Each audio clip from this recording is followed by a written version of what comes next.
Hi plant queens! Welcome back to my channel. I am Saab if we've never met before, and this is my channel where I talk about my houseplants. So before we get into today's video, I just want to thank you so much for being here, for watching my videos, for liking and subscribing and commenting especially. I appreciate each and every one of you because every single one of those things definitely counts a lot, and it just makes me so happy that we have like a little community here. That being said, today will be a quick video because it is 5:30 in the afternoon and I'm running out of sunlight, but also because we are going to be covering how I propagate in Lechuza Pon and LECA. So if you haven't heard of either of those things, please check out my channel. I have a playlist all about those two, and you can learn about these substrates if you want. But if you have been here a while, or if you have heard of both of those things before and want to learn how to propagate plants in the two substrates, then keep on watching because I will be explaining how I do it.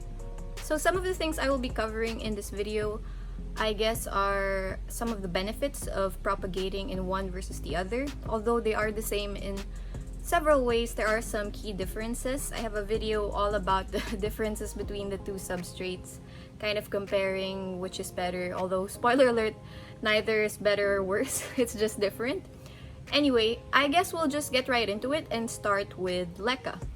So for LECA, I think this is my most commonly used propagation method, at least for bigger plants or bigger cuttings. When I say bigger, what example can I show you? I'll show you the cutting we're using today.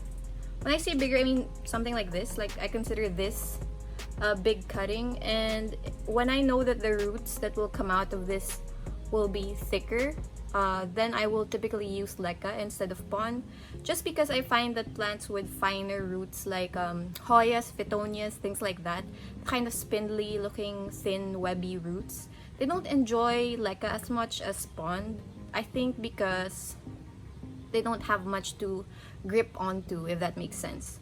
So for cuttings like this, for my philodendrons, Rhaphidophora tetrasperma, what else, Monstera, Syngonium, that have really thick, juicy roots, I tend to propagate them in LECA. So I'm just gonna get right into propagating this guy. I already cut it, I'm sorry, because I had to let it callus over. And that is my first tip. Actually, that is the first thing I do. This is a Rhaphidophora tetrasperma, by the way. If you're not familiar, this is one of the best plants ever. I have a huge mother plant where this came from.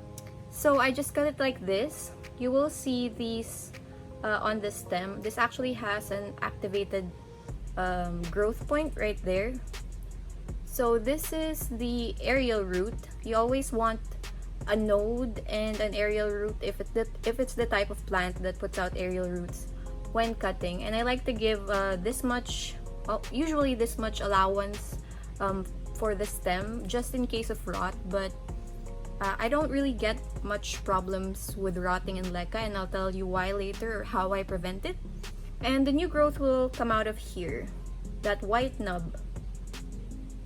Okay, so now that we've got that covered, I will just go ahead and get our propagation tools. So obviously the thing that you need is something to cut your plant with, which I already did.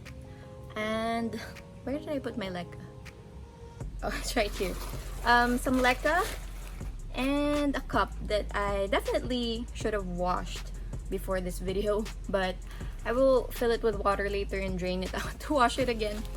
So yeah, a cup or any kind of vessel that you want. Honestly, I just have this, and you know, it fits pretty well.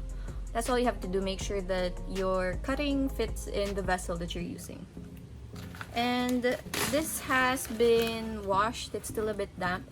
Definitely wash your LECA before using it all the time. You don't have to boil it. I don't think that makes a difference. But for cuttings especially, they are very susceptible to rot if there any kind of bacteria, or you know, LECA has a lot of dust, especially new LECA. So if it's new LECA, or if you have used it for a different plant from before, I would suggest just giving it a thorough rinse. If the plant that was in it before actually rotted or died or something, I would recommend boiling the LECA just to get rid of any of that possibility. I'm just filling the cup with some LECA while I talk, by the way. Sorry, I'm a little bit like hyper. I just got off of a long work day and was really excited to film this video for tomorrow, today that you guys are watching it. And I'm trying to do it while the sun's still out because I still have not bought a ring light, which I will eventually. I will. This is taking longer than I thought, I'm sorry. So you want to fill up the leca to the very top of the vessel, or if you're using a tall vessel, it's also fine to just, fill what part of it you will be using. So that's what that looks like right now. And actually, I used to just put this first and then fill leca around it. But I learned this trick from Nick Pileggi. If you watch him on YouTube, I'm sure you do. He's one of the greatest plant YouTubers ever. Yeah, so what he would do is take his cup or vessel or whatever and then put water in it. So I'm just filling it with water up to the very top. And then get the cutting and just stick it in there. So what the water does is it helps you kind of move the press the cutting down. Oh, sorry, you cannot even see that, and I spilled some water on the bed. You can't even see that, sorry. So I'm just pressing the cutting down into the leca. Sorry, I can't really show you this. I will show you once it is in there. So this is what it will look like. And then I would just pour the water out. Let me do that real quick onto which plant needs water. And here's what I do, I think that's important to prevent rot when you are propagating in this way. You want to have the water level just below where the end of the cutting is. So in this case, the end of the cutting is somewhere in there. I cannot show you. Let me try to move it around. There you go. See, so you see that the end tip of the cutting, doesn't make sense. The end part of the cutting is right there. So I will reduce that water down to there. Let's do that now. So you cannot really see it, but now the water is not touching the bottom of the cutting, which means there's no contact between the water and where I cut this particular plant. This means that there is less chance of it rotting in my experience because, the water's not really touching it and there's good airflow around the cutting.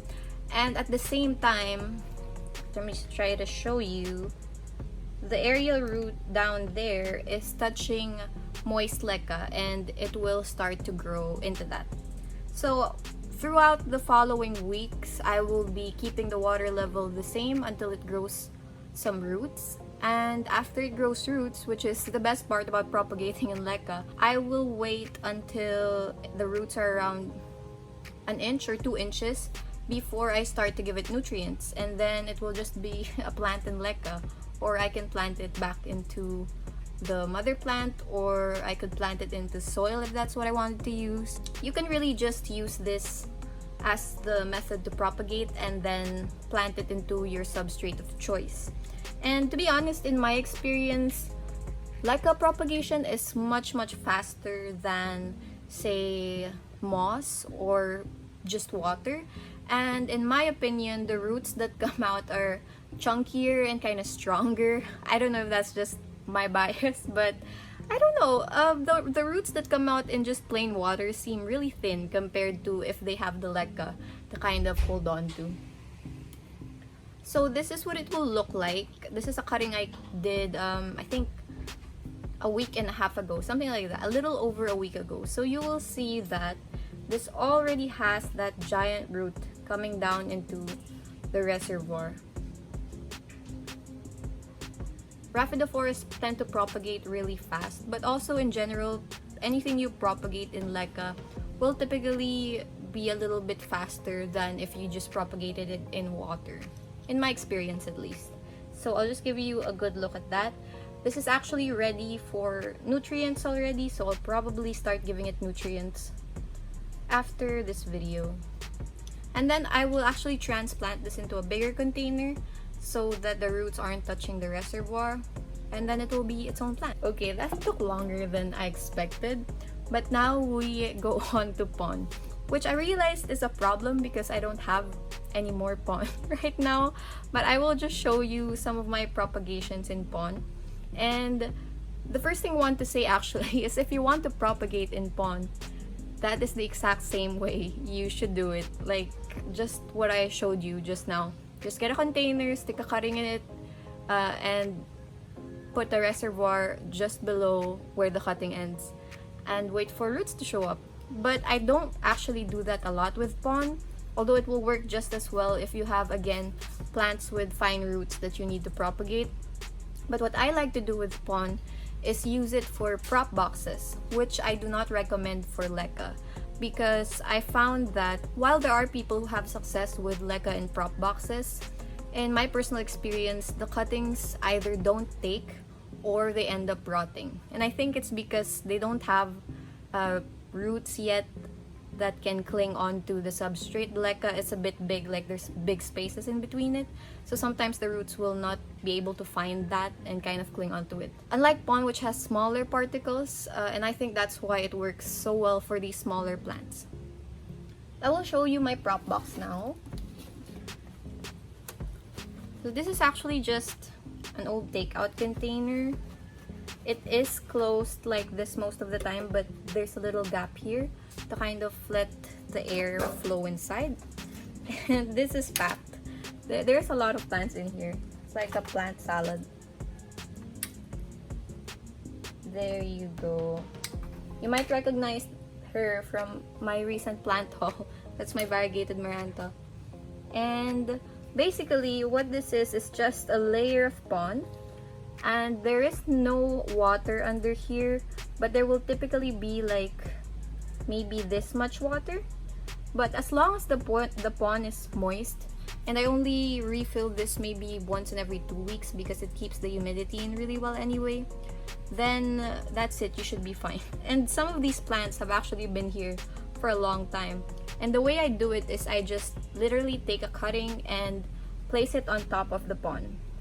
So I will show you kind of what is going on here. Which one do I want to show you? I think I want to show you maybe this one. So this is a Peperomia raindrop. I forgot the scientific name. I'll put it on the screen for you. But I grew this. Sorry, let me just put this box down. I grew this by just putting this leaf inside the prop box, and I just left it there like that. And now it has this tiny baby plant. I don't remember how long that took, I'm sorry. But I can show you something that I placed here literally a few days ago, maybe 4 days ago. And it's already rooting, which I'm so excited about. This is my Hoya linearis. I don't think I've shown this yet. This will be in my next plant haul actually. And you can already see there is a tiny little root right there. So I just placed this on top of the pon, and that's really it. The prop boxes work so well for me. I tend to do these if I have sensitive plants or plants that I want to be successful when I propagate them, like plants I don't want to die basically. I tend to put them in prop boxes just because it's so convenient. It's a very set it and forget it way of propagating. What else? This is also where I propagated my begonia bipinnatifida, and look at those roots. This is actually, oops, I just dropped some pon. This is actually quite ready to be potted up.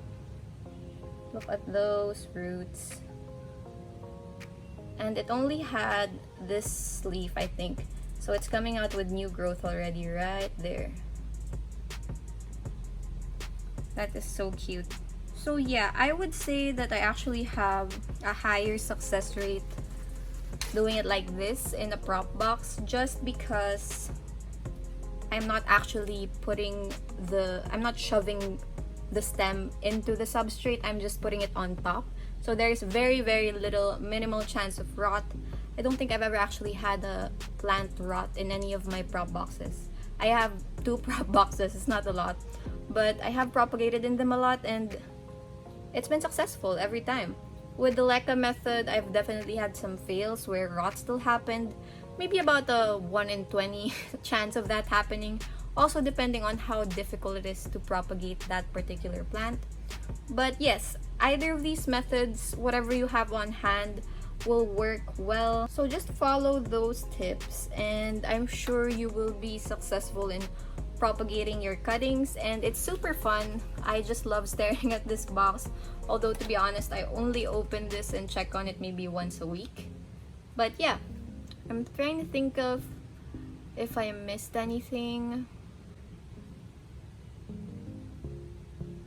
I think that is pretty much it. If you guys have any questions or if I forgot to cover something, then definitely let me know in the comments below.